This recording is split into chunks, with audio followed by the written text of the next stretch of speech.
Hi, my name is Christy DeJarl from PeoriaHealthCoach.com, and today I want to bring you a presentation all about walking.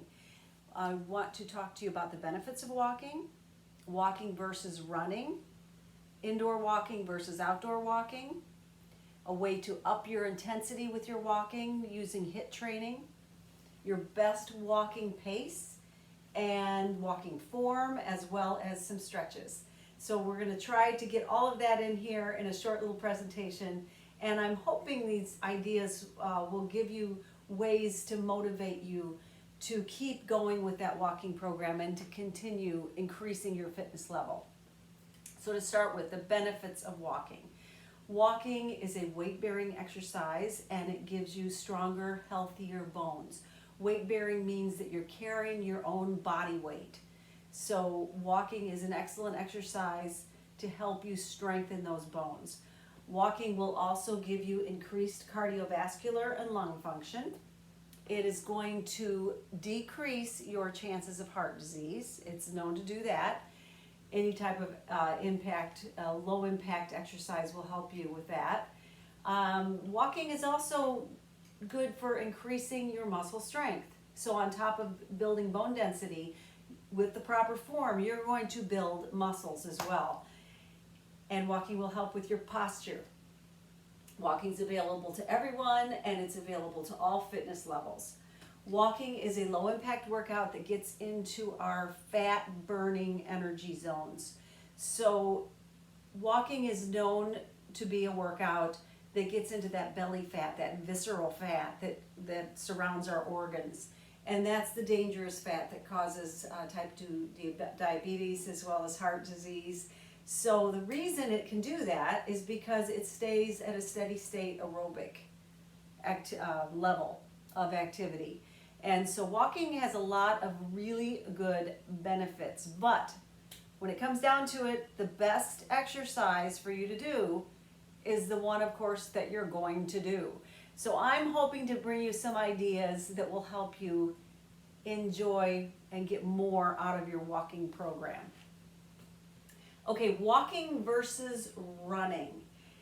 Both are very good exercises. Often running gets a bad rap because a lot of people will jump into running too quickly and they're not ready for it and they might get injured. So your best way to get into running, if that's something that you desire to do, is to up your walking game. Running is obviously a more time-efficient workout. It's one of those things that you can cover more steps, cover more miles in a least amount of time. You have to know what your goals are. So I want you to think about if you have the time. If you have the time to walk an hour or run a half an hour, depending on where you're at with your fitness levels, that will make a difference. And don't get hung up on that calorie burn, but I'm just going to give you a little gauge here. So imagine a 150-pound person walking a 3.5 mile an hour pace for 30 minutes. They're going to burn about 150 calories. That same person, 150 pounds, running that 3.5 mile an hour pace is going to burn about 350 calories. So you are going to cover more distance and you are going to, burn more calories. However, running does increase cortisol. So cortisol is one of the things that we can talk about way beyond this video, but I know that's a buzzword you've probably heard about. Your cortisol levels that's the stress hormone that causes your adrenaline to spike, and typically that will happen in the first bit of running and then you might level out, but walking can be that steady state and actually is known to decrease those cortisol levels. So that's a good thing. It's a very good thing. When you run or walk, when you walk in your program, whether you're running or walking, I want you to think of your personal best. So regardless if you are someone that was averaging 1,000, 2,000 steps a day, or you're someone that averages 10,000 steps a day or 20,000. I know there's a lot of us out there or people out there that can do that, not myself. But You know some days are better than others, and the first thing I want to tell you is do not ever compare your numbers to anyone else. That goes for any kind of numbers. That's why sometimes challenges can be a little frustrating. They can motivate you, but then they can also be like, well, I'm never going to get those huge numbers, and I don't want you to go there. I want you to think of your personal best. So maybe you're someone that, you know, doesn't have the opportunity. You're sitting at a desk, you don't have a job where you're up on your feet all day, and you're lucky to get those 2,000 steps in. So I want, whether you're at that 2,000 or that 10,000, I want you to think about increasing your number. So say I've got 1,000 steps a day this week. I'm going to try to get 1,200 steps a day next week. And just keep incrementally upping those challenges for yourself. And that would be a great way to motivate you to just keep increasing your distance and your time. Now, HIIT training. That's one of the things I want to talk about that will really increase your intensity when you walk or you run, either one. So HIIT training is basically high intensity interval training, and it's short bouts of quick activity alternated with a lower intensity. So what that's going to do is up that metabolism, up that heart rate, and then you bring it back down, and that's what's going to help maximize your calorie burn. You have treadmills might have a pre-programmed workout that allows you to, it tells you when, and you know, the treadmill might speed up and then it'll slow down. You can do that on your own. You can walk for a minute and run for a minute, or not even run, slow jog, walk faster. That's a really good way to try to up your intensity level. And that's a good way to ease into running too. Say yourself, as you're going around your block, I'm going to run for 3 houses and then walk for 3 houses or walk for 10 houses. You can play with that intensity level, whether it's a ratio of 1 minute to 3 or 1 to 4 or 2 to 4, it doesn't matter. Your true high intensity training is going to be the shorter bouts though. So that is one good way to up your intensity. So very quickly, I want to just go over indoor walking versus outdoor walking. So outside walking is an excellent workout due to weather conditions, be it wind or the terrain, the hills, whatever your surface you're walking on. That is going to help you push yourself a little differently than you would if you were on a treadmill. The outside, because of the terrain, you're going to work different muscles because you might be pumping up a hill or walking down a hill. So that's a benefit, working different muscles when you're outside. Another huge, big benefit of being outside is your mood boost. You're outside, you're in the fresh air, and it does help with your mood and being outside, getting your vitamin D. It's a good community builder. Maybe it's a good chance for you to walk with a friend. And that can be, I'll jump into why that might be a negative too. The disadvantages of being outside, of course, we all know, might be the surface that you're walking on. Maybe you have to walk in the street. Maybe it's not safe, so you've got safety to think about. You've got the weather to think about. Treadmills. Treadmills are handy. It could be expensive if you don't own one and you have to go to a gym, or a nice treadmill is expensive. I don't know how many of you, and it's also you have to self-motivate yourself too. That's the other thing. You know, maybe you're seeing it down there in your basement and you just don't want to, you just keep putting it off when it's in your own home. So the nice thing about a treadmill, besides being handy, is you do have pre-programmed workouts and you do have a visual. Some people like to look at the screen, and you can even hook up your TV or your DVDs. There's so many options. Sometimes a distraction is what people need to help them get through the workout. I want to touch on being mindful though, so it does take away from being mindful. But it's what we need. If you do have a treadmill with a handrail, I urge you not to use those handrails. Walk as you would if you were on without the handrails. A lot of people hang on to those handrails when they're on the treadmill, and it does mess with your form. So we'll talk about form here. That's on my list. Also, I want you to think about walking in a mall. There's other options besides walking, on a treadmill. You could walk inside a mall. You could walk in a pool. Pool workouts are the best.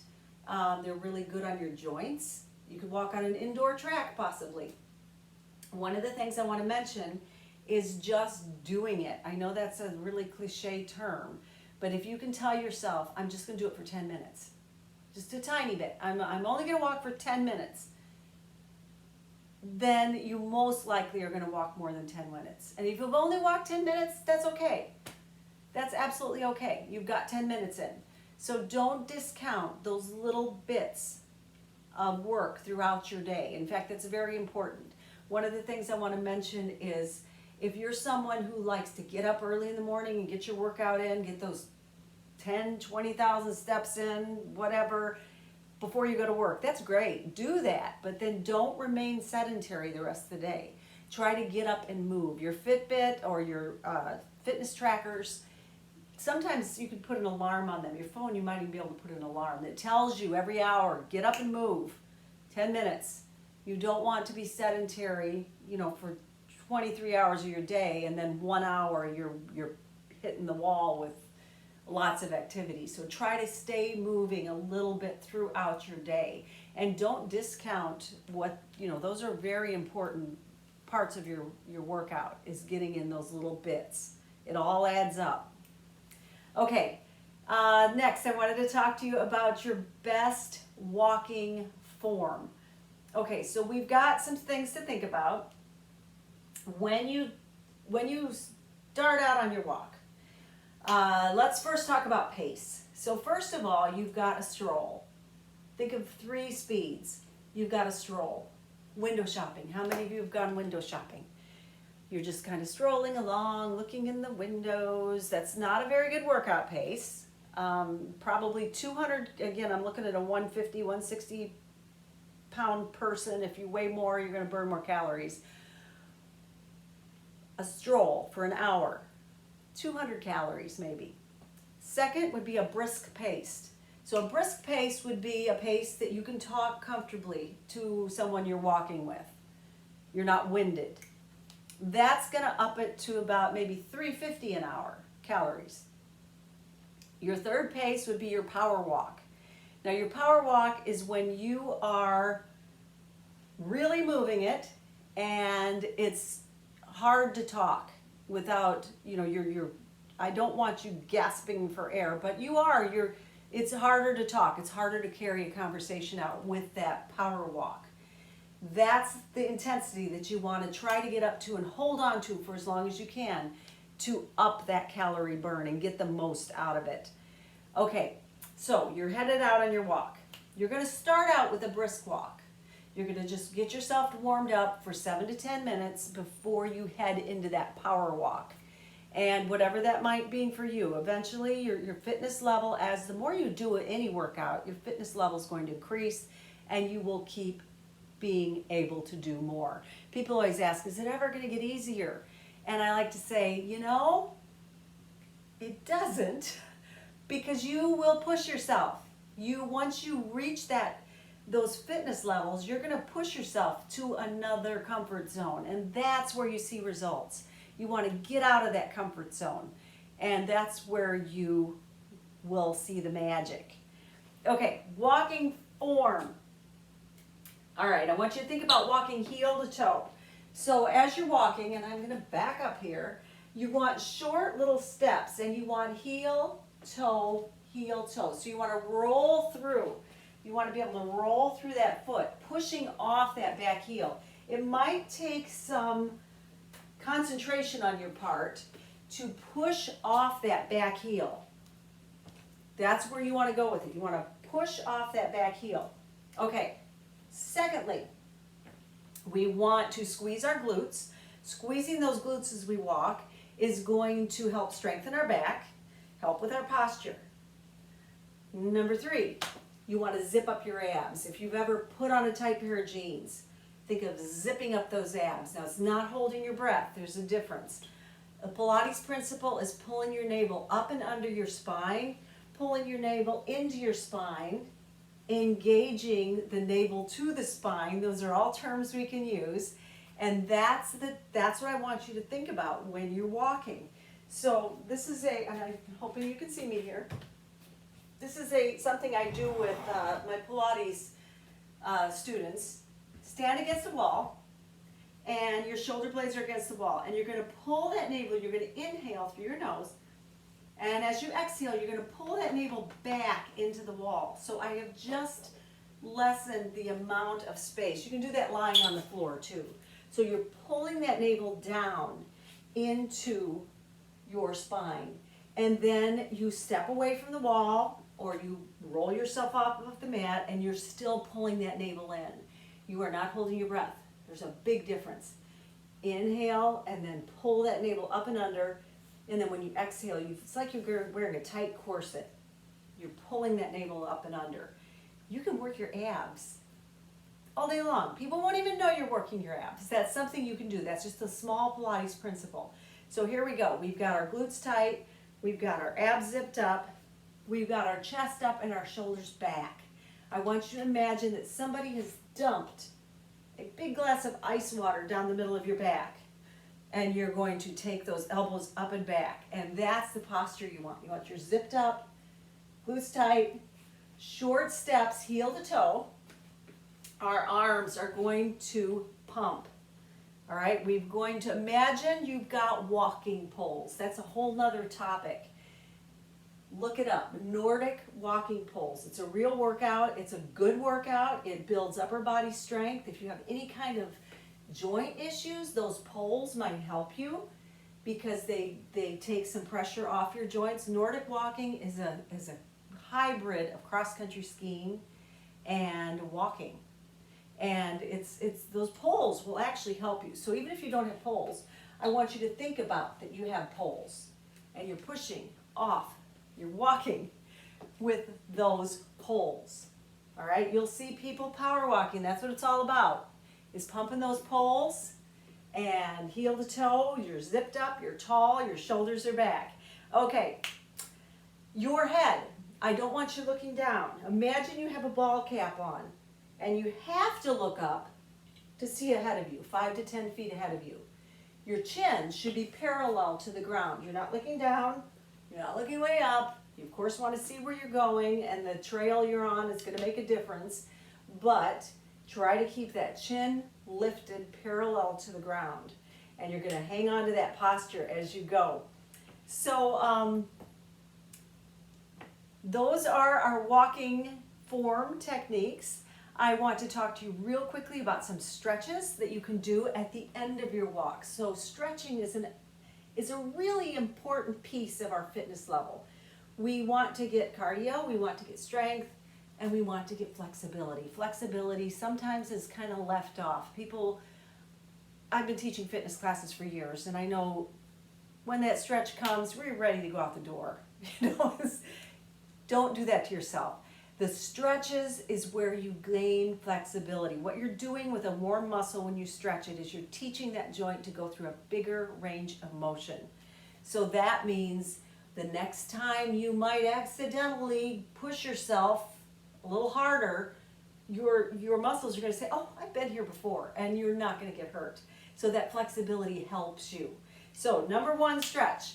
And we usually want to do these stretches at the end after we're warm. So if you do want to stretch at the beginning of your walk, give yourself 5 minutes to give that brisk walk and then stretch. Because we don't want to stretch cold muscles. I know back in the day, things have changed, but back in the day we used to stretch immediately to start, and we've gotten smarter and realized we want warm muscles to stretch. Okay, you've got a calf stretch to start with. So all you're going to do is step back. You've got your front knee behind your toe. I'm not going to put my front knee over. All right, so I'm stepping back and I'm stretching the calf on that back leg. I want to hold each leg for 30 seconds. And if that's too long for you, you can switch, say every 10 seconds. But just try to get a total of 30 seconds on each side. Okay, second stretch. There's about 5 stretches here. Second stretch is a quad stretch. You're going to take that heel back and you're just going to kick into your glute. And if you're comfortable with your balance, you're going to grab those laces and just tug that heel into your glute. You can use your balance to hold on to something, of course, but you want to try to keep the knee below the hip. So we're not out here, we're trying to keep a nice straight line, knee below the hip. All right, 30 seconds each side. Third stretch, hamstring stretch. You're going to sink yourself back right here. I've got a hinge at my hip, I've got my chin up, chest up, my chin up, and I want you to think about heel to the glute. So we're not going to benefit anything by bringing our nose down to our knee. Okay, you just need to sink into it. We're always going to put our weight on the opposite side that we are not stretching. And again, 30 seconds each side. Okay, fourth stretch, our hip and our glute. So you can stretch this a couple different ways. Figure 4 stretches, 1, crossing that foot over, and then just sitting down, really opening the knee. This is real good to do lying down, but if you're out on the trail, it might be hard to do. 30 seconds each side. Another way to stretch that quad, or the glute and quad together, is a lunge. So bring yourself down into a lunge. Again, front knee behind the toe, stretching through here. All of your hip flexor muscles are going to help strengthen your back. It's all connected.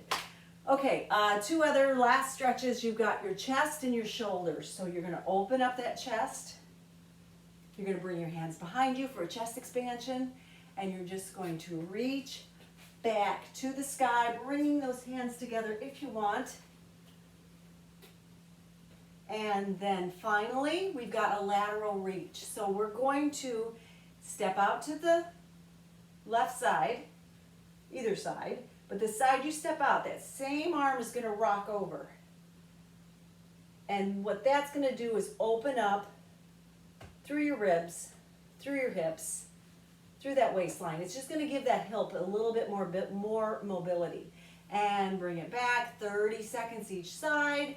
Now to wait, you can make this a little bit harder, is to take that foot, 1 foot in front, the leg that's in the back, and it doesn't really matter which leg is in back because you can stretch both directions. Both arms, nice lateral reach. And then along with that stretch is you can do a twist. Take it out wide, put your opposite hand on the opposite, or hand on the opposite hip, and just look over your shoulder for a nice twist. And these all just feel really, really good at the end of your workout. It will make you feel healthier and more flexible. So try not to skip out on those stretches. I know a lot of times it's hard to squeeze that in, but if you do them, it might take 3 minutes. And finally, I just want to hit on a little bit of motivation. So like I said earlier, the best exercise is the one that you are going to do. So if walking's not your thing, find another workout that you love, because there is one out there. I promise you there is. And look for me at peoriahealthcoach.com. That's what I love, to help people find their passion for fitness, because there is something out there, I promise you. The other thing to be important, or to think about, is consistency being key. All right, you want to stay consistent. You can't, try to tell yourself, you don't want to overextend yourself. It's nice to think that you could walk every single day, but maybe that's not realistic. So tell yourself, okay, you know what? I'm going to walk 3 times this week. And if you get 4 times in, that's great. Maybe you'll get more. If you can do it every day, that's the best. If you can even squeeze in short bouts every single day, that's really what our goal would be. Okay, motivation. A lot of people are like, oh, I just can't find motivation. Here's what you need to remember. You don't find motivation, you create motivation. I'm going to say that again. You have to create the motivation. It's something that you have to make up your mind. You have to get a different mindset. You have to think about wanting to make it happen, because you do have the control to make it happen. You can create that motivation. You just have to commit to making it happen. This has been so much fun. I have been happy to bring this presentation to you. If you have any questions, reach out to me at peoriahealthcoach.com. I'd be happy to text with you, to email with you, and help you with any other questions you might have. Thanks for letting me bring this to you, and have a wonderful rest of your summer, and I hope you can get going and moving on that walking program even more. Take care.